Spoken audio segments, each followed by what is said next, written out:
Graça e paz, boa noite a todos. Que o Senhor abençoe a cada um aqui. Nessa noite, nós iremos continuar nossa jornada em conhecer melhor a Deus através dos seus atributos. Mas antes a gente vai dar uma breve pincelada do que a gente aprendeu até agora para começar. Hoje eu gostaria de ver com vocês 4 pontos sobre Deus. Nós iremos ver a sua imutabilidade, a sua santidade, o seu poder e a sua fidelidade. E aí a gente já está na reta final do nosso estudo, que aí é a parte que a gente mais gosta, que aí depois disso, isso aí já deixou o alicerce para a gente falar da bondade de Deus, que vai ser na próxima, da sua bondade, da sua paciência e da sua graça. E se tudo der certo, daqui a 2 terças acaba, ou então até, quem sabe, a gente consegue acabar na próxima. Tá? A gente já está perto, mas é importante para a gente conhecer o Deus a qual nós amamos e servimos. Fazer uma breve leitura aqui, do resumo que eu tomei nota, e depois a gente vai, como sempre, ler o texto base, e aí, como vocês viram na descrição, são 4 textos, que é um para cada atributo desse, e fazermos a oração para iniciar o trabalho, tá bom? Até agora nós falamos da simplicidade de Deus, vimos que por essa simplicidade Deus é os seus atributos e assim sendo ele não os contém como nós. Os atributos de Deus são a mesma coisa. Por quê? Porque ele é simples, ele não tem mistura, ele não tem nada a se acrescentar. Porque Deus é a perfeição plena. A partir daí começamos a ver algumas particularidades de Deus. E essas particularidades revelam que lhe devemos glória, honra e louvor. Nós estudamos a solidão de Deus, até agora nós vimos a solidão de Deus no quesito dele não ter equivalente, dele não ter nada igual a ele. Estudamos os seus decretos, a sua onisciência, sua supremacia e soberania. E tudo isso, ao contrário do que uma primeira visão nos faz pensar, não transforma Deus em uma pessoa em que fica lá no alto do trono só mandando, não, pelo contrário. Vamos olhar o copo meio cheio, como eu costumo brincar. A gente vê um Deus que tem tudo em suas mãos, mas ao mesmo tempo ele é infinitamente amoroso.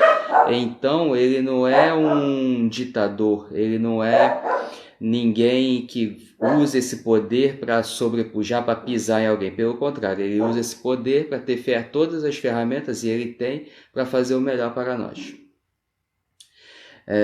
Hoje veremos outras dessas características. Como eu já falei, nós veremos a sua imutabilidade, santidade, o seu poder e sua fidelidade. Tá bom? A introdução aqui sobre a imutabilidade, vou dar uma lida, depois a gente lê o texto bíblico. Já podem ir separando, quem quiser acompanhar, que é o Salmo 33, versículo 11. Bom, a imutabilidade de Deus, assim como seus outros atributos, está ligada à sua autoexistência, porque Deus é eternamente o que ele sempre foi e ele sempre será. O seu ser é incapaz de mudar ou alterar. Como criatura, nós somos mutáveis, ou seja, nós mudamos conforme as circunstâncias, como nós vimos já algumas vezes, e finitos, nós teremos um fim nessa terra. Deus não pode criar outro ser infinito, porque se Deus fizesse isso, Deus criasse um ser infinito, esse ser ele seria criatura, e só pode haver um infinito. Então a gente remete isso àquele nosso estudo da solidão de Deus, do termo solidão de Deus. Vamos fazer a leitura bíblica para a gente trabalhar mais esse sentido.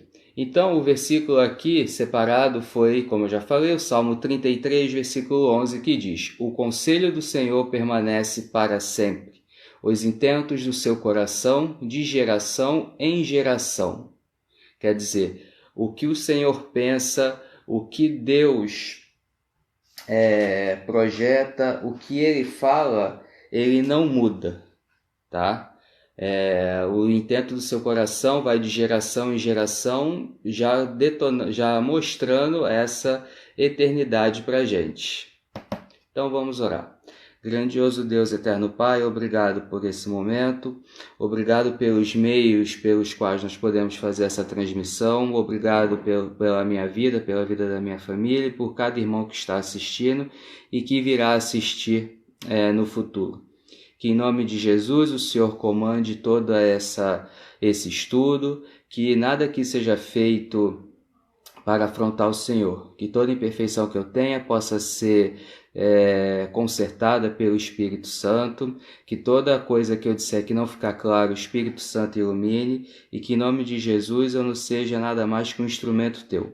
Que toda honra, glória e louvor seja dada a ti e que nós possamos terminar hoje conhecendo um pouco mais de ti, conforme o Senhor se revelou nas Escrituras. Em nome de Jesus, pedimos que o Senhor conduza esse momento. Amém. Naquele versículo, ele diz, principalmente a parte de geração em geração, ele coloca uma palavra em que a gente conheça e que a gente consiga ver para as nossas gerações futuras e que a gente entenda o que ele está falando. Além dele falar que os conselhos dele não mudam, a gente vê que para os nossos filhos, netos, bisnetos, taraneto e por aí vai, ele não vai mudar, mesmo que isso tudo aconteça, tá?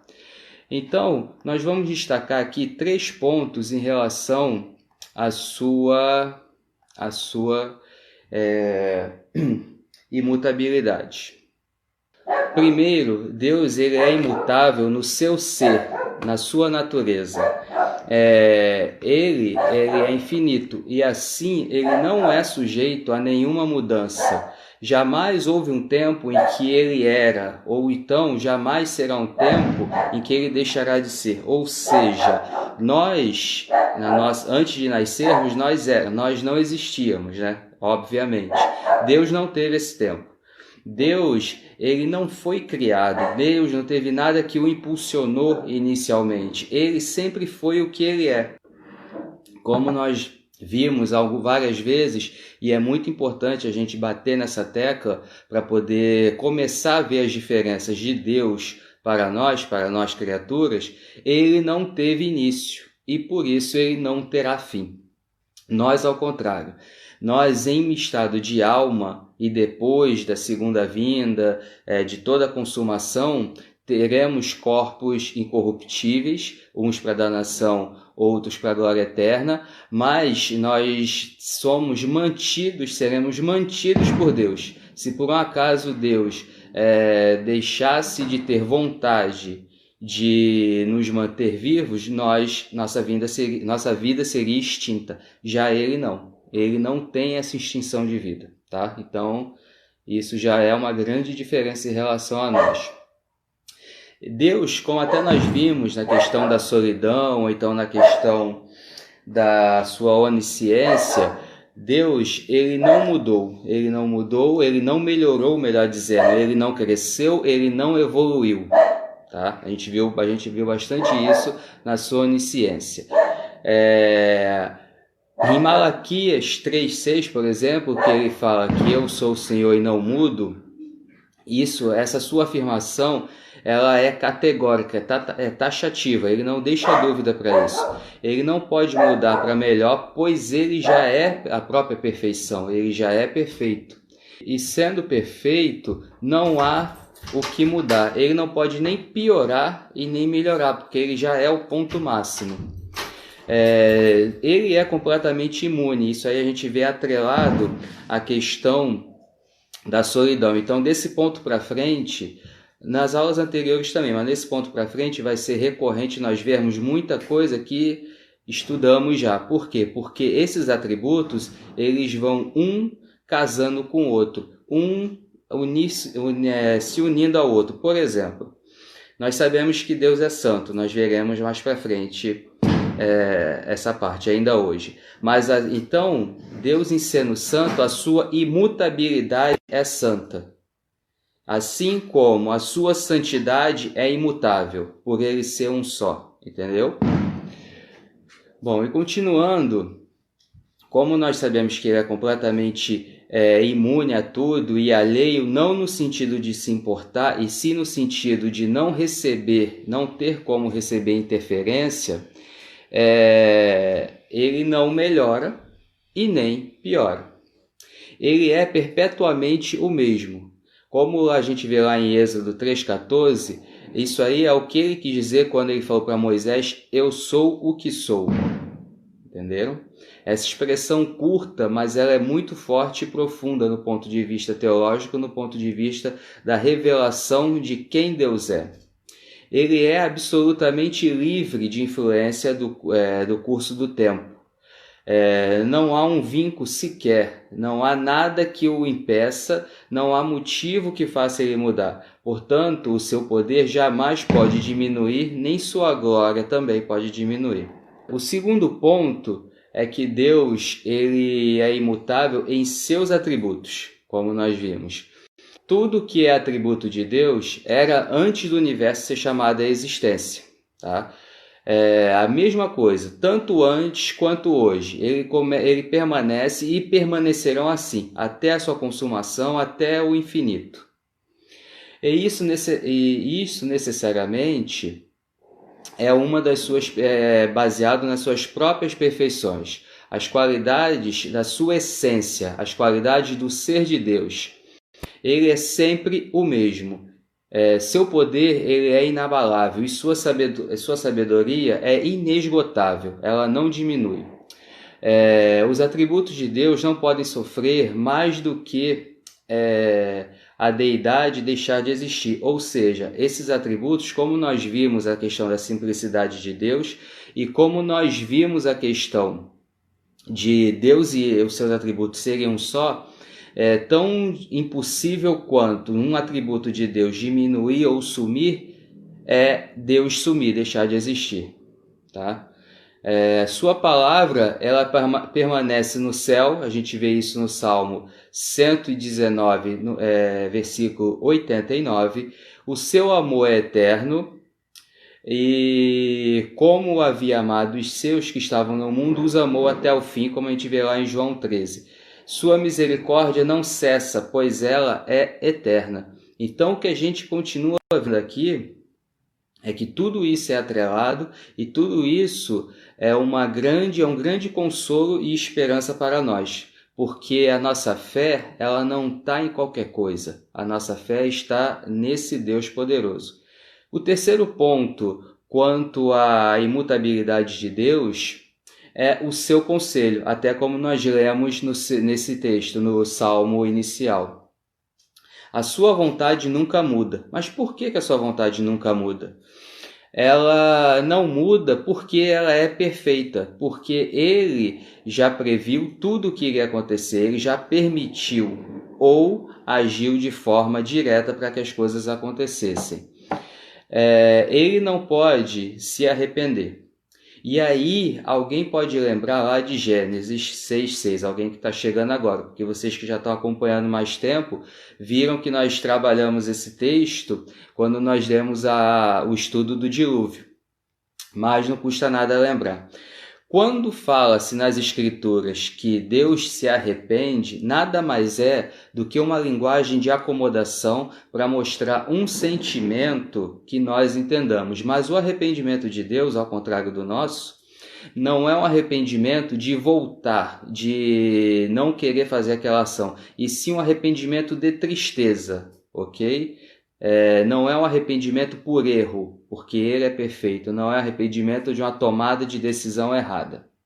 Quanto a isso, nós também reforçamos o texto separado aqui em 1 Samuel 15, 29, que a força de Israel, próprio Deus, não mente nem se arrepende, portanto não é um homem para que se arrependa, tá certo? Então, o que difere aqui em relação a nós é que muitas vezes nós vemos Deus com a nossa lente, medimos Deus com a nossa régua. A linguagem de acomodação, ela serve para nós entendermos ele melhor, mas a gente tem que ver esse ser qual é. Então, nós às vezes erramos quando falamos nessa questão de Deus retroceder, porque nós retrocedemos. Mas por que nós retrocedemos? Porque nós somos limitados. Concluindo essa parte da imutabilidade, a distância infinita que nos separa do Deus Todo-Poderoso. E eu gosto de falar isso, às vezes não é para desmerecer o ser humano ou coisa assim, e sim para nós termos a real noção de quem nós somos. E aí, cada vez que nós temos a real noção de quem nós somos, isso acaba valorizando o amor de Deus. Porque nós vemos que, por causa do pecado, nós somos criaturas muito limitadas, né? Como já vimos até quando estudamos a parte do pecado original, a questão de sermos inimigos de Deus e por aí vai, tudo isso que você já sabe. E ainda assim, esse Deus, ele estende a sua mão em direção para a salvação.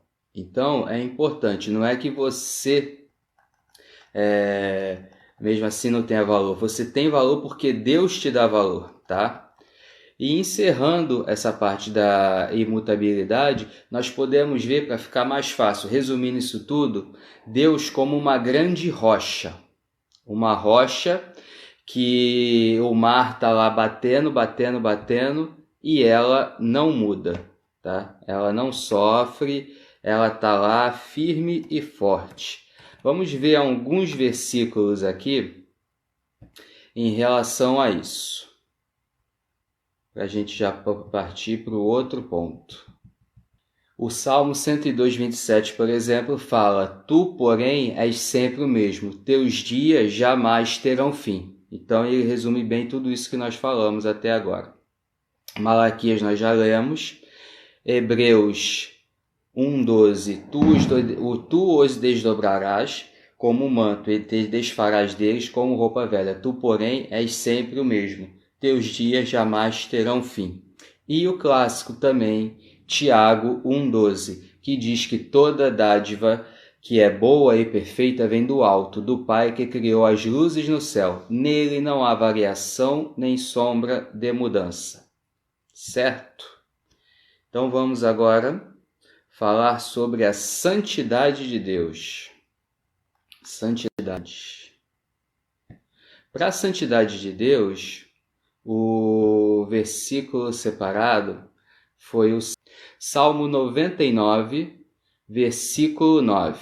O Deus Espírito Santo, através de quem escreveu esse salmo, revelou-se para nós da seguinte forma: Exaltai ao Senhor nosso Deus e adorai-o no seu santo monte, pois o Senhor Deus é santo.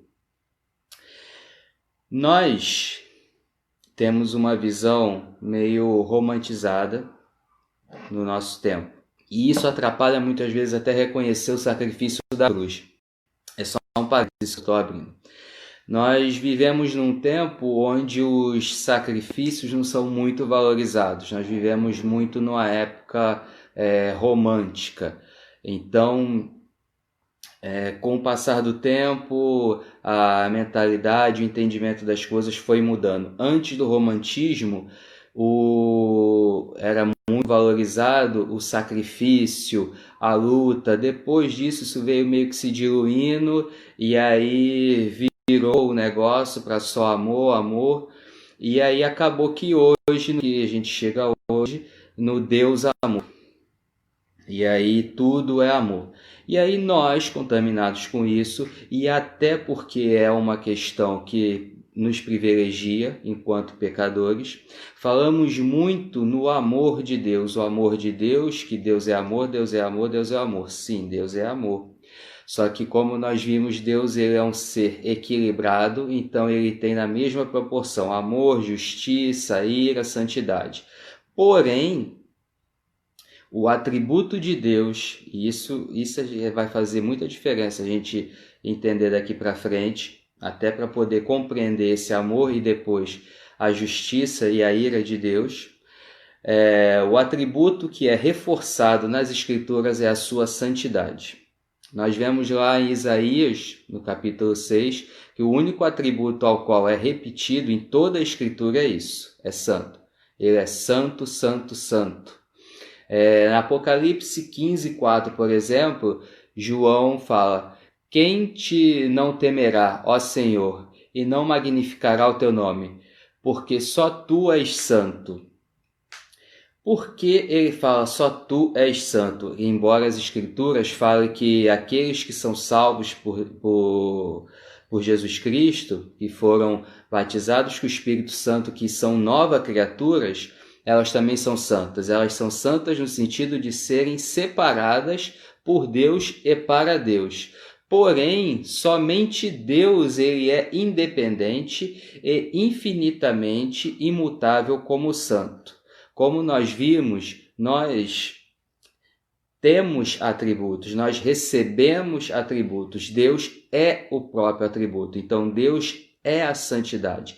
Ele é o ser 3 vezes santo. Ele é o ser que abre os selos lá no livro de Apocalipse. Ele é o ser aonde seus olhos não podem ver o pecado. Perceberam?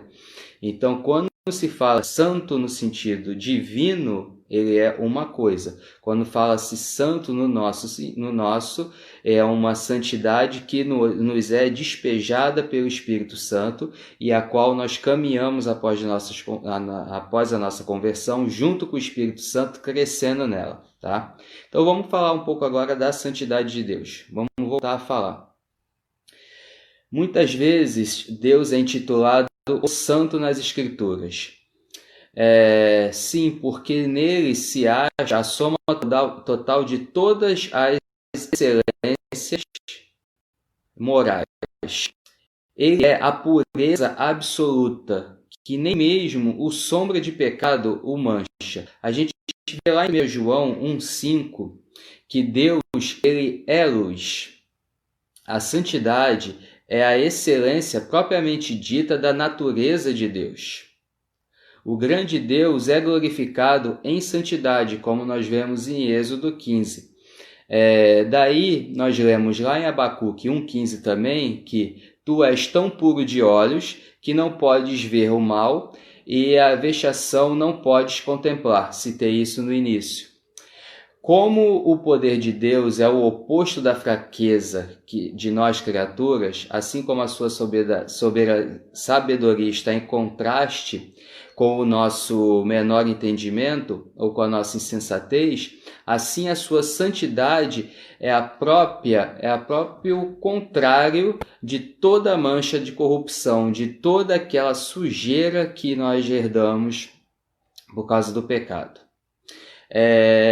No passado, Deus mandou os cantores de Israel para que louvassem a sua majestade santa, que é até um termo melhor do que nós temos em algumas versões, que fala que louvasse a beleza e santidade.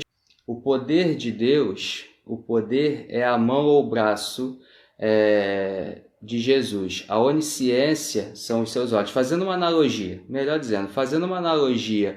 com o corpo, a gente tem uma citação aqui na qual faz-se uma analogia de acordo com usando os atributos de Deus como seu corpo, tá? Como o nosso corpo, para nós entendermos melhor.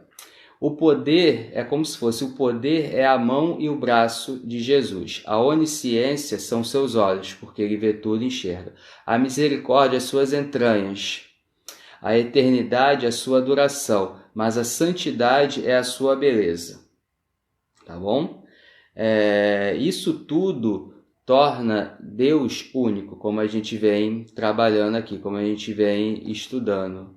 E isso o torna totalmente livre do domínio do pecado. Então aqui um outro parêntese, uma pequena aplicação. Apenas Deus, sendo totalmente santo como ele poderia nos resgatar no pecado.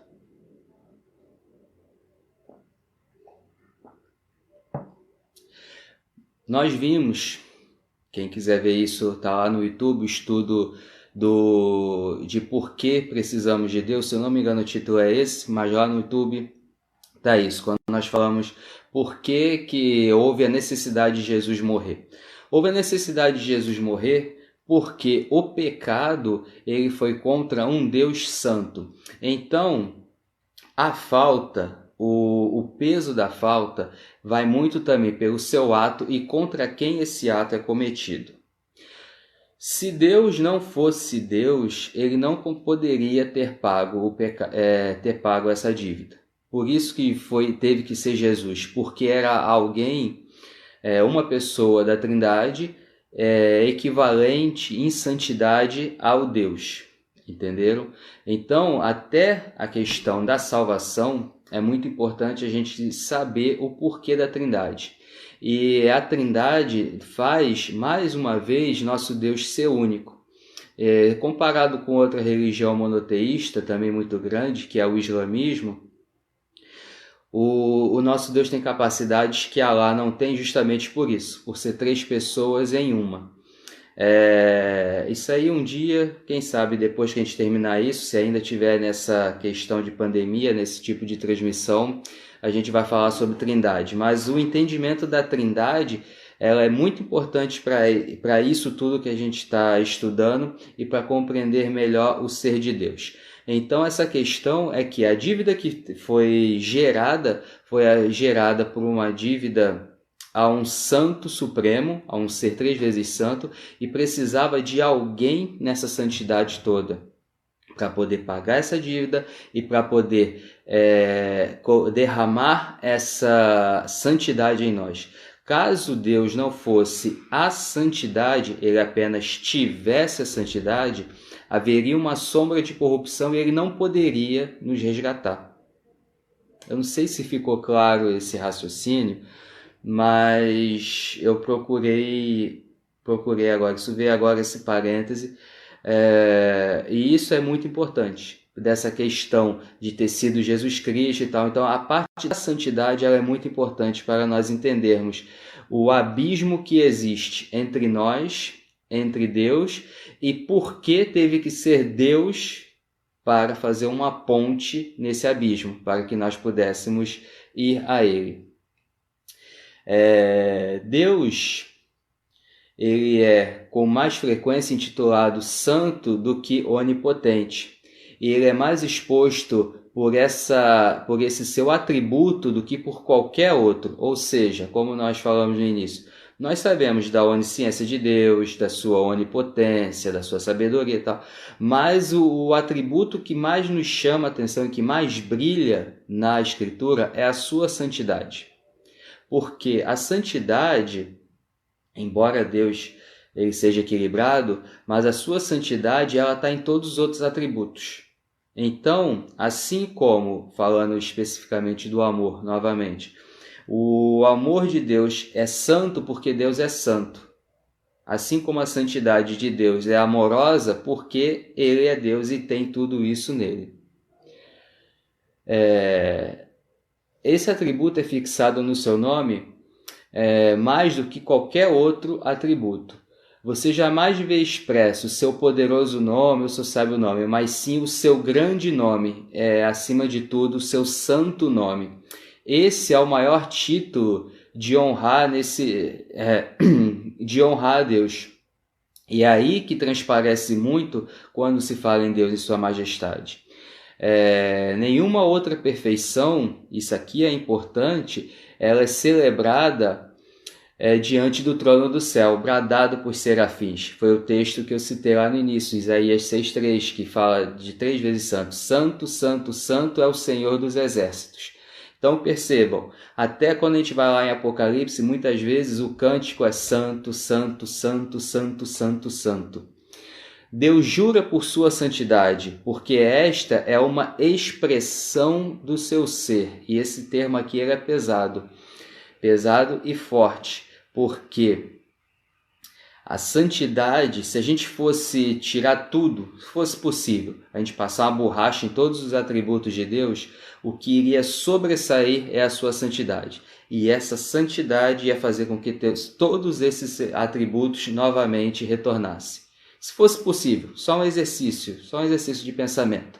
Façamos de conta que os atributos são como copos cheios. Aí você vai lá e derruba todos os copos, mas o copo da santidade você não vai conseguir. E esse copo da santidade, sem se esvaziar, vai encher todos os outros novamente. Colocar em nível. Tá?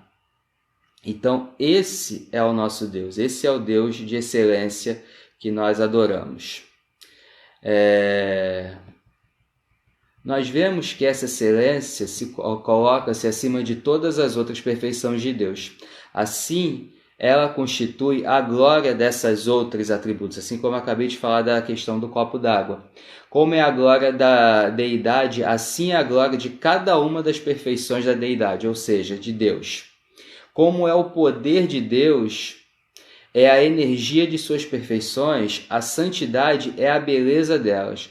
Como todas seriam fracas sem a onipotência divina para sustentá-las, seriam todas desgraciosas sem a santidade para adorná-las, para enfeitá-las, para fazê-las brilhar. Se esta se maculasse, ou seja, se manchasse, perdesse seu brilho, se contaminasse, todas as demais perderiam a sua honra. Seria como se o sol perdesse a sua luz. No mesmo instante, o sol iria perder seu calor, seu poder, sua virtude geradora e vivificante. Como no cristão a sinceridade é o brilho de todas as graças, em Deus a pureza é o esplendor de todos os seus atributos. Sua justiça é santa, sua sabedoria é santa, seu braço poderoso é um braço santo, sua verdade ou palavra é uma santa palavra. Seu nome, que expressa todos os seus atributos juntos, é santo. Então, percebam que a santidade de Deus, se a gente fosse, é errado fazer isso, mas se nós fôssemos colocar num ranking, ao contrário do que se pensa, a qualidade, se fosse ranquear, claro, numa situação hipotética, se isso fosse possível, mas ao contrário do que a gente pensa que seria o amor, não, seria a santidade. Tá? A santidade de Deus vem em primeiro lugar. A santidade de Deus se manifesta em todas as obras de Deus. Em Salmo 145:17, nós vemos que justo é o Senhor em todos os seus caminhos e santo são as suas obras. Nada senão o que é excelente procede de Deus. E aqui também é bom para a gente pegar um gancho quando nós falamos a questão do pecado, que muitas vezes acusam Deus de ser autor do pecado, falam essa heresia. E não, ele não pode. Se ele fosse autor, ele não seria Deus. A santidade é o padrão de todas as suas ações. Tudo que Deus faz, qual é o padrão? É a sua santidade, é ser imaculado. No princípio, Deus declarou que tudo que tinha feito era muito bom, como a gente vê lá em Gênesis 1:31. E não poderia ter feito o que fez se nisso houvesse algo imperfeito ou impuro. O homem foi feito reto. Isso é importante também a gente lembrar, da onde o que nós éramos e o que nós escolhemos ser na caída, na queda. A imagem e semelhança do seu Criador. Os anjos que caíram foram criados santos, pois nos diz que não guardaram o seu principado, mas deixaram a sua própria habitação. Isso aí está lá em Judas 6. Ok? Vamos ver aqui mais o que nós temos sobre santidade. Uma coisa muito importante também é esse ponto que a gente vai entrar, que aí já diz respeito a nós, a misericórdia de Deus para conosco. A santidade de Deus, ela se manifesta, acima de tudo, na cruz. Uma igreja sem cruz, ela não é nada. Ela só é uma mímica. Ela é um clube, ela é qualquer coisa, menos uma igreja. A igreja precisa da cruz. A cruz, ela é o centro da igreja. Se me permitem um pequeno parêntese, Lutero falava, o ano agora eu não vou recordar, mas depois da Reforma, ele pregando, ele desenvolveu duas. Ele desenvolveu a teologia da glória e a teologia da cruz. Vocês veem como isso é importante e como isso é a base da Reforma. A teologia da glória é a qual o homem inventa mecanismos para alcançar Deus. Atingir não é o termo correto. Para alcançar Deus por suas próprias forças, no qual ele, através de obras, ele pensa tolamente que vai conseguir chegar a Deus. E aí isso só faz com que o homem torne-se, seu ego infle, que ele torne-se vaidoso, cheio de si, como se ele pudesse fazer algo para agradar a Deus. E do outro lado, ele tem a teologia da cruz. A teologia da cruz mostra a nossa condição de pecadores, nossa condição miserável e totalmente dependentes, totalmente afundados na lama do pecado, mas na qual Deus providencia o resgate. Deus das alturas, ele estende a sua boa mão, a sua santa mão e resgata os seus. E para concluir esse parênteses, é claro que o negócio é mais longo, mas para concluir, ele usa dois textos base. Para a teologia da glória, ele usa a Torre de Babel. Para a teologia da cruz, ele usa a escada a escada do sonho de Jacó, na qual é uma providência de Deus fazendo com que os anjos subam e desçam. Então percebam, a cruz, ela é o símbolo máximo da santidade, do amor, da graça, da misericórdia, da paciência e também da ira de Deus. E é tudo a reta final do nosso estudo. Sem cruz, sem salvação. Então, por isso que a Bíblia nos mostra, e a gente tem que seguir isso, de que a cruz, desde a eternidade, ela já estava lá. Essa solução já estava pronta, não existia um plano B. Isso mesmo, Aline, glória a Deus. Não fosse ele, estávamos com problemas bem grandes. Pessoal aqui no YouTube também, obrigado pela presença. Espero que vocês sejam edificados. Vamos continuando aqui. Que a gente ainda tem mais 2 tópicos, mas se a gente também não conseguir, tá bom. A santidade é o que a gente tem que falar mais. Porque daqui para frente, a reta que a gente está traçando, a gente veio até aqui conhecendo Deus.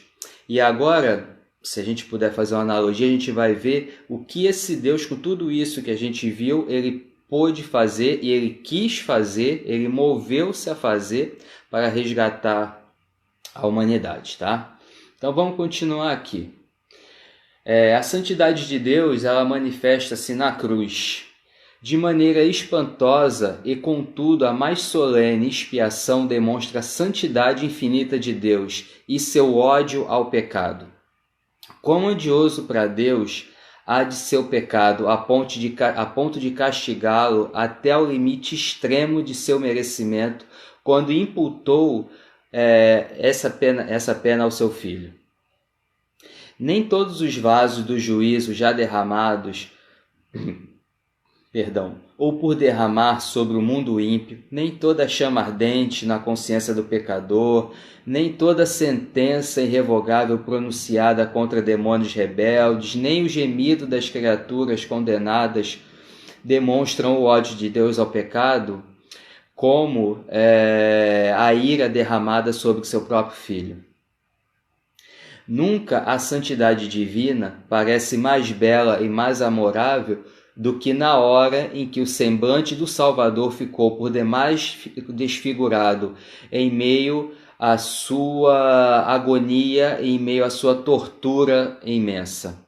Seu risonho rosto lhe fincou no coração uma aguda faca, provocando seu terrível brado: Deus meu, por que me abandonaste?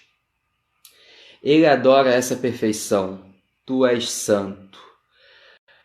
A cruz, como eu estava falando, ela é o símbolo máximo de tudo isso, do resumo disso tudo. A gente trabalhou bastante isso quando nós demos esse estudo, mas é algo que a gente tem que trazer à nossa memória. Uma coisa que eu destaquei quando nós fizemos aquele estudo é que a gente tem muito um costume de fazer um reducionismo, e aí vocês vão me entender, porque o que aconteceu na cruz não foi pouco, mas a gente reduz o sofrimento de Jesus Cristo à sua carne. Foi um sofrimento sobre-humano, eu sei, tenho plena consciência. Até certa vez tive uma exposição, há alguns anos, houve uma exposição em alguns shoppings sobre a crucificação. Foi até perto de Páscoa, se eu não me engano, e ali tinha réplicas do prego usado, réplicas do chicote, réplicas da cruz. São coisas horrendas. Desenhos mostrando os ligamentos que foram perfurados, tudo isso é terrível, foi a maior punição. Tudo isso, só que tudo isso não foi imposto a um ser pecador como eu sou, como vocês são. Isso tudo foi imposto a um ser santo, que nunca conheceu o pecado de viver, ele conheceu o pecado de ver os outros fazendo. Mas ele nunca o praticou. Deus estava lá na eternidade. Não precisava ele ter descido para esse sofrimento. Então, Pedro, como diz, por exemplo, a tradição diz que Pedro morreu crucificado e para ele não parecer com Cristo, a tradição diz que ele pediu para ser crucificado de cabeça para baixo. Foi uma morte terrível também. Mas Pedro pecou. Por mais santo que ele fosse, apóstolo, ele foi santificado, resgatado. Mas Pedro pecou.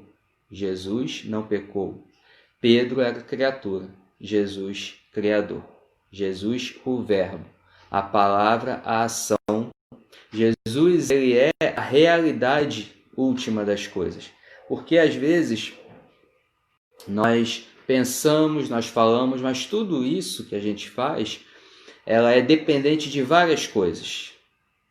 Já o que Jesus fala é a própria realidade, que Jesus não mente, e Jesus foi o verbo que criou todas as coisas. Vocês estão conseguindo perceber a profundidade do que foi a cruz e de quem morreu na cruz? Então vamos continuar aqui para a gente avançar. Deus, ele odeia todo e qualquer pecado. Ele ama tudo quanto está em conformidade com as suas leis e detesta tudo que lhe é contrário. Sua palavra declara expressamente: o perverso é abominação para o Senhor. Esse texto está lá em Provérbios 3:32. E ainda mais, em Provérbios 15:26, nós vemos que abomináveis são para o Senhor os pensamentos do mal. Segue-se, pois, que ele necessariamente tem que punir o pecado. Ele tem que punir o pecado para haver justiça. Do mesmo modo, como o pecado requer punição por Deus, exige também o seu ódio. Só que, vejam bem, essa questão dessa cadeia, tudo isso que a gente tem visto, essa cadeia de pensamento.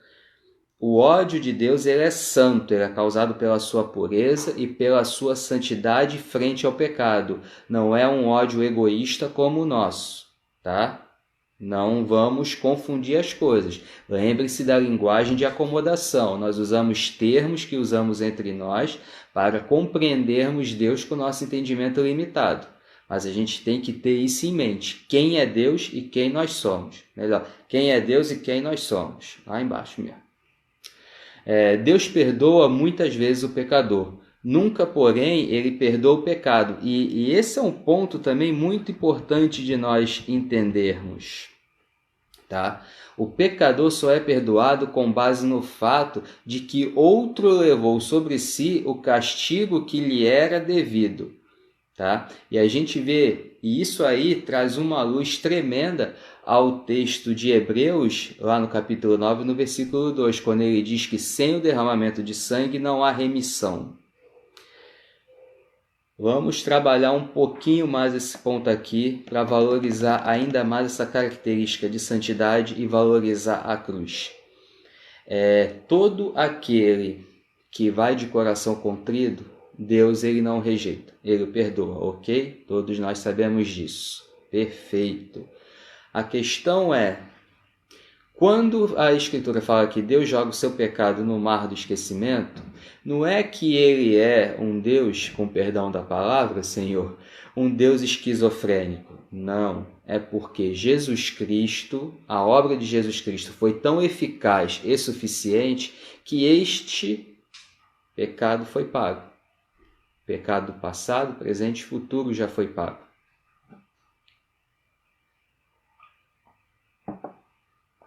Então, Deus ele perdoa desde que haja arrependimento aquele que cometeu o ato, por causa do seu filho que morreu na cruz. Então, aquela justiça que foi feita na cruz, aquela santidade de Jesus, ela é transportada para o pecador, no caso eu, e o meu pecado é levado para Cristo. Cristo pagou. Quando a gente fala que Cristo pagou na cruz, é esse o sentido. Então o pecado ele é tão abominável aos olhos que todo pecado ele é pago, tá bom? Eu acho que isso fica, espero que isso tenha ficado claro. Deixa eu dar uma olhada aqui se ficou. Perfeito, perfeito. Pelo que eu estou vendo assim, o Espírito Santo está graciando. Tá bom? Vamos continuar mais um pouquinho. Ficando até meio louco. Então, nós temos também um outro versículo separado aqui, que é lá em Naum 1:2, que diz: O Senhor toma vingança contra os seus adversários e guarda a ira contra os seus inimigos. Isso é uma razão também que mostra que Deus ele não esquece. Deus não pode esquecer o pecado por causa da sua santidade, gente. Deus ele não pode ir contra si próprio. Não é que Deus seja limitado, entendam. Mas existem coisas, por exemplo, na sua onipotência, eu gostaria até de ter falado isso, mas acabou que na correria eu não falei. Deus ele é onipotente, se bem que isso eu vou falar no poder de Deus. Eu acho que não vai ser hoje, embora eu pretendesse. Esquece essa parte da onipotência, vamos continuar na santidade. Deus ele tem que punir, senão ele seria injusto. E se ele fosse injusto, ele iria contra a sua natureza, que é plena justiça. Ele não pode simplesmente deixar para lá, como nós vimos. Continuando aqui, por um pecado, Deus expulsou do Éden os nossos primeiros pais. Por um pecado. Toda a posteridade de Cã caiu sob maldição permanente. Por um pecado, Moisés foi impedido de entrar em Canaã. O servo de Eliseu, Geazi, foi castigado com lepra, um pecado. Ananias e Safira foram eliminados da terra por causa de um pecado. Caraca, isso aí é até pesado até para eu falar mesmo, admito.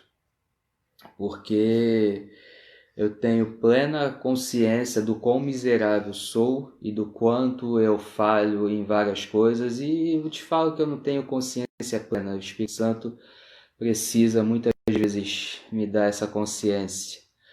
Mas percebam como esse negócio de pecado é sério, como esse atributo é sério. Embora a gente tenha visto, quando estudou o pecado original, que por trás veio muitas coisas, e até eu costumo falar que todo pecado que a gente comete, se a gente fizer uma engenharia reversa, ou seja, se a gente pegar e começar a desmontar, a gente vai chegar no pecado original, mas o ato em si contra Deus foi um só. Assim como Moisés, na questão lá das águas de Meribá, foi só aquela falha. Você não vê assim outra coisa que Deus tenha punido ele. E ele deixou de ver a terra prometida. Então, isso faz com que a gente ame mais ainda esse Deus. A santidade atribuída pelas Escrituras à natureza e ao caráter de Deus, ela é de tal tamanho que demonstra com clareza a sua origem sobre-humana. O caráter atribuído aos deuses dos antigos e do paganismo moderno é justamente o inverso daquela pureza intocável, daquela pureza impossível de ser manchada do Deus verdadeiro. Um Deus completamente santo, que tem a mais intensa aversão a todo pecado, jamais foi inventado por um homem decaído de Adão. Ou seja, entendendo melhor esse parágrafo, todo Deus que o homem cria, ele tem uma falha de caráter. Todo Deus. Ou ele é extremamente irado, ou ele é extremamente compassivo com o erro, ou ele é extremamente dependente. Então, todo Deus que nós criamos se assemelha a nós, e como tal, ele é caído e ele tem falha. Acabou que demorou mais do que eu queria, mas tá bom. Vamos encerrar por aqui. A gente dá Foi bom, a gente dá um gás pro próximo, na próxima semana. Mas como maior atributo, como mais importante atributo, é o atributo que a gente tem que gastar mais tempo. Nada mais justo do que isso. E para encerrar, um último trecho aqui que eu quero compartilhar com vocês, que é para nossa reflexão. E se fosse resumir tudo isso que nós vimos, tá? Visto que Deus é santo, nós devemos querer nos amoldar a Ele, não nos amoldar ao mundo. E aí é que aquela advertência de Paulo em Romanos, ela brilha com isso. A quem vai ser o seu Deus? Quem você vai querer refletir? Quem você vai querer adquirir a forma? Seu mandamento é: sede santos, porque eu sou santo. Isso a gente vê lá em 1 Pedro 1,16. Não somos obrigados, percebam, olha o peso disso aqui e desse atributo magnífico. Deus não obriga a gente a nada além disso. Não, Deus não obriga a gente a ser onipotente, onisciente, nem perfeito ao extremo, porque nós somos falhos e Ele nos admite assim. Mas Ele quer que sejamos santos. Santo em toda a nossa maneira de viver. Essa é a maneira primordial de honrar a Deus, glorificarmos a Deus pelas atitudes de elevada admiração, pela expressão eloquente, pelos pomposos serviços de adoração, mas não tanto quando ficamos aspirando a conversa com Ele, com o espírito livre de mácula, e a viver para Ele, vivendo como Ele vive. Então, como só Deus é a origem e a fonte de toda a santidade, que a gente busque Ele de uma forma cuidadosa, da forma como Ele mostra nas Escrituras. E que a nossa oração diária tenha esse sentido. Que a gente possa, em todo o nosso espírito e alma e corpo, sejam plenamente conservados. Isso aqui eu vou ler esse texto todo para a gente ver. Vamos dar uma olhada para encerrar? E depois a gente faz umas considerações, mas esse texto aqui, vale muitíssimo a pena ler. 1 Tessalonicenses 5, 23. Que a gente tenha, a começar por mim, uma oração sincera como essa que o apóstolo Paulo, já no finalzinho da sua carta, ele deseja ao povo, e o versículo nos diz o seguinte: e o mesmo Deus de paz vos santifique em tudo, e todo o vosso espírito e alma e corpo sejam plenamente conservados irrepreensíveis para a vinda do nosso Senhor Jesus Cristo. Nós, por nossa conta, a gente não consegue isso. Às vezes posso usar alguma palavra dura, eu peço até desculpa se eu fiz isso, às vezes posso, na minha limitação, fazer com que o irmão pense alguma coisa errada, então se magoe, eu peço também, mas a questão é o seguinte, a gente tem que ter plena consciência de quem nós somos, de quem Deus é, porque aí sim nós vemos a dependência que nós temos e corremos para a fonte que pode saciar essa dependência. Enquanto nós acharmos que Deus ele é apenas amor, nós iremos concluir que Deus ele tem obrigação de nos amar, obrigação de fazer algo para o nosso benefício. E além dele não ter obrigação, muitas vezes o que nós achamos que vai ser bom não é totalmente bom, porque a nossa visão é limitada. A nossa visão vai daqui a ali, a dele é toda, a dele é plena. Então, que a gente confie, que a gente entregue nossas dores, nossas falhas para esse Deus imutável e por ele ser imutável. Isso traz luz a algo que eu falei em outro estudo, que não há nada que a gente possa fazer para melhorar ou piorar nossa situação em relação a Deus, é por causa desse atributo, dessa imutabilidade. E graças a Deus por isso. Porque, sejam sinceros, eu já tenho meu juízo de valor, o meu próprio. Se Deus mudasse, com certeza, não precisa escrever em lugar nenhum não, isso é consigo. Se Deus mudasse, com certeza, eu iria fazer ele gostar menos de mim a cada dia. Louvado seja Deus por ele não mudar. E louvado seja Deus por ele ser santo ao extremo, para que nessa santidade ele viu a nossa incapacidade de alcançá-la e providenciou a cura para essa mazela que é o pecado em nossa vida. Amém, irmãos? Então, é isso por hoje. Embora nós fôssemos ver 4 pontos, nós vimos 2, mas eu acho que ficou de bom tamanho. Graças a Deus. Deixa eu dar uma olhada aqui se tem alguma coisa. Se alguém tem alguma... Perfeito. A Aline aqui escreveu que, verdade, Jesus era santo. Eu entendi. Embora ele continue sendo santo, mas ela falou aqui quando provavelmente foi quando eu estava falando quanto à crucificação e comparando uma morte trágica de homem para não, como eu falei o exemplo de Pedro, do apóstolo Pedro. Realmente, perfeito. Ele era santo, imutável, santo. Aquele mesmo estava lá quando os querubins falaram em Isaías, e aí ele pagou essa dívida que para nós é impagável. Aqui, bom, é isso, amém. Louvado seja Deus por essas oportunidades, louvado seja Deus pela sua palavra, louvado seja Deus pela sua santidade, louvado seja Deus pela cruz.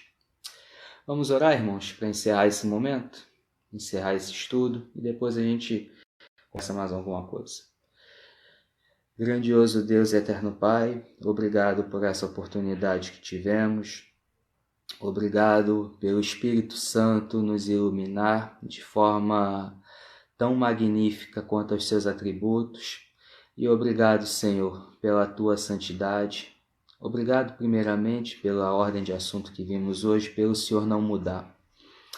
Porque se o Senhor mudasse, se o Senhor tivesse um arrependimento assim como o nosso, certamente o Senhor não teria entregue seu Filho na cruz. Certamente, vendo a maldade humana, vendo que seu Filho entrou no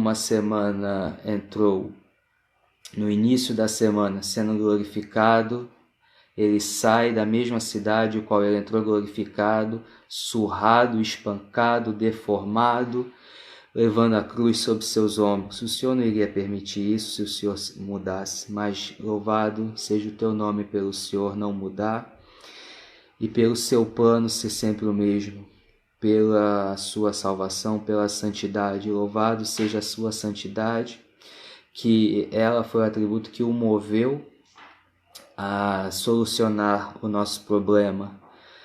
O problema que eu costumo falar que é a maior tragédia da humanidade, que é o pecado, Deus. Não fosse ela, estávamos todos perdidos.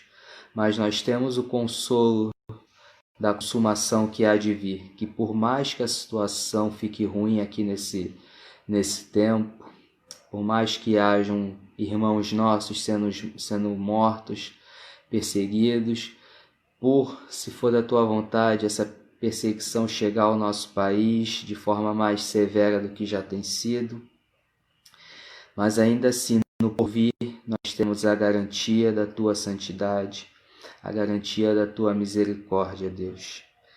Que nós possamos dar valor a isso, que nós possamos pedir ao Espírito Santo para nos trazer a memória aonde nós falhamos e nos arrependermos verdadeiramente, Pai. Que a tua igreja se mova a isso.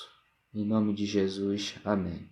Por hoje é só, que a graça de Deus esteja com todos vocês, com seus familiares.